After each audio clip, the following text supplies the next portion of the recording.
जादुई डिटर्जेंट। पतालपुर नाम के गांव में एक दुकानदार रहता था। उसका नाम लाला सुखलाल था और उसकी किराने की बड़ी सी दुकान थी। उसकी दुकान पर एक नौकर भी काम करता था जिसका नाम बंसी था। एक दिन जब बंसी दुकान की सफाई कर रहा था तो उसे डिटर्जेंट पाउडर का बहुत ही पुराना डिब्बा मिला।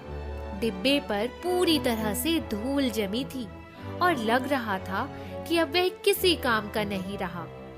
इसीलिए बंसी उसे कूड़े में फेंकना चाहता था। अरे सेठ जी, डिटर्जेंट पाउडर के इस पुराने खराब से डिब्बे को बाहर कूड़े में फेंक दूं क्या?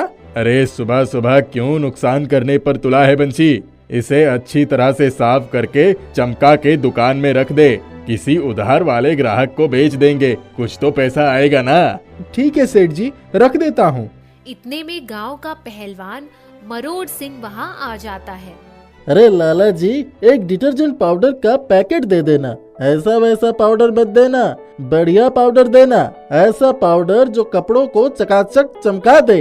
अरे चिंता मत कर पहलवान, ऐसा डिटर्जेंट पाउडर दूंगा जो कपड़ों को चमकाने के साथ साथ नए जैसे भी बना दे। हाँ, ऐसा ही देना। बंसी बेटा, पहलवान को डिटर्जेंट का वही डिब्बा दे दे जो तूने थोड़ी देर पहले झाड़ पोंछ कर रखा था। ठीक है सेठ जी। इस तरह लाला सुखलाल डिटर्जेंट पाउडर के उस पुराने बेकार डिब्बे को पहलवान को बेच देता है और उसके जाने के बाद वह और उसका नौकर बंसी बहुत खुश होते हैं। देखा, दुकान में पड़ी बेकार चीज भी बिक जाती है। बिक गया ना पुराना नकली पाउडर। हाँ, बिक तो गया सेठ जी, पर पहलवान शिकायत करने आया तो? अरे वो मैं देख लूंगा, अब तू अपना काम कर, जा। पहलवान मरोड़ सिंह डिटर्जेंट पाउडर के उस पुराने डिब्बे को घर ले जाकर अपनी पत्नी को दे देता है और उसे समझाता है। लो, इस बार लाला जी ने बहुत बढ़िया डिटर्जेंट दिया है। कह रहा था कि कपड़ों को नए बना देगा। तुम भी कपड़ों को अच्छे से धोया करो, मैल रह जाता है। मैं तो बहुत अच्छे से धोती हूँ, कमबख्त डिटर्जेंट ही खराब निकलता है। फिर बताओ, इसमें मेरा क्या दोष है? ठीक है, मैं तो बस तुम्हें समझा रहा था। यह कहकर पहलवान मरोड़ सिंह खेत पर चला जाता है। उसकी पत्नी घर के काम में लग जाती है। फिर एकाएक उसे कपड़े धोने का ख्याल आता है तो वह डिटर्जेंट पाउडर का डिब्बा खोलकर उसमें से थोड़ा पाउडर निकाल लेती है और उसे पानी से भरे टब में घोलकर अपने मैले कपड़े उसमें डुबो देती है। उसके बाद वह वापस भी नहीं मुड़ पाती कि अचानक एक अनोखी घटना घटने लगती है। ऐसी घटना जिसे देखकर उसकी आंखें फटी की फटी रह जाती हैं। टब में से डिटर्जेंट के झाग का ऊंचा सा फव्वारा फूटता है और उसमें डुबोए गए सारे कपड़े एक एक करके फव्वारे के साथ नाचने लगते हैं और गोल गोल घूमने लगते हैं। कुछ देर तक ऐसे ही घूमते रहते हैं और फिर एक एक करके खुद ही सुखाने वाली रस्सी पर पहुंच जाते हैं। साथ ही नए कपड़ों जैसे चमकने लगते हैं। अरे, यह तो कमाल हो गया। मैंने तो हाथ तक नहीं लगाया और कपड़े खुद ही धुलकर रस्सी पर जा टंगे। अब की बार तो लाला जी ने जादू वाला डिटर्जेंट दे दिया है। इस तरह मरोड़ सिंह की पत्नी को डिटर्जेंट के नाम पर चमत्कार हाथ लग गया था।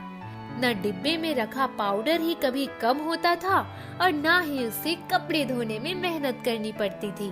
वह डिब्बे से जितना चाहे उतना डिटर्जेंट निकालती, पर डिब्बा फिर भी भरा रहता था।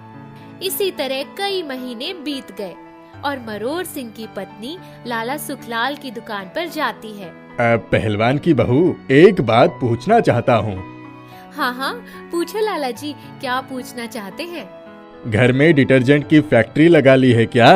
कई महीनों तुम लोग डिटर्जेंट नहीं खरीद रहे। लाला जी की बात सुनकर मरोड़ सिंह की पत्नी हंसने लगती है और फिर उसे जादुई डिटर्जेंट की पूरी कहानी सुनाती है।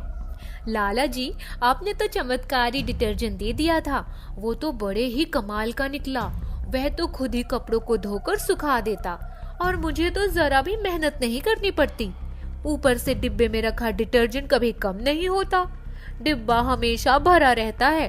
मैं तो कहूँ यह डिब्बा नहीं, डिटर्जेंट की फैक्ट्री ही है। मरोड़ सिंह की पत्नी की बातें सुनकर सुखलाल और उसका नौकर बंसी दोनों हैरान रह जाते हैं। उनसे यह बात हजम नहीं होती और वे दोनों सच्चाई जानने की कोशिश करते हैं। कई दिनों तक कोशिश करने के बाद एक दिन उन्हें यह चमत्कार देखने को मिल जाता है। इसे देखकर लाला जी के मन में लालच आता है और वो डिटर्जेंट के जादुई डिब्बे को चुराने की योजना बनाते हैं। बंशी बेटा, ऐसी जादुई चीज तो मेरे जैसे सेठ के घर शोभा देती है, मरोड़ सिंह जैसे पहलवान के घर नहीं। इसीलिए तुम किसी तरह डिटर्जेंट के इस डिब्बे को पहलवान के घर से चुरा कर ले आओ। इसके लिए मैं तुम्हें बहुत सारे पैसे दूंगा। आप चिंता ना करें सेठ जी, मैं इसे आज कल में ही चुरा कर ले आऊंगा। अगले ही दिन बंसी डिटर्जेंट पाउडर के उस जादुई डिब्बे को चुराकर लाला सुखलाल के घर ले आता है। लाला जी उसे पाकर फूले नहीं समाते और फिर अपनी पत्नी को उस डिटर्जेंट का जादू दिखाने की कोशिश करते हैं। वह डिब्बे से पाउडर लेकर उसे पानी से भरे टब में घोलकर उसमें कपड़े डालते हैं। टब में कपड़े डालते ही पानी गोल गोल घूमने लगता है और फिर उसमें से झाग बहुत ऊंचा फव्वारा फूट पड़ता है।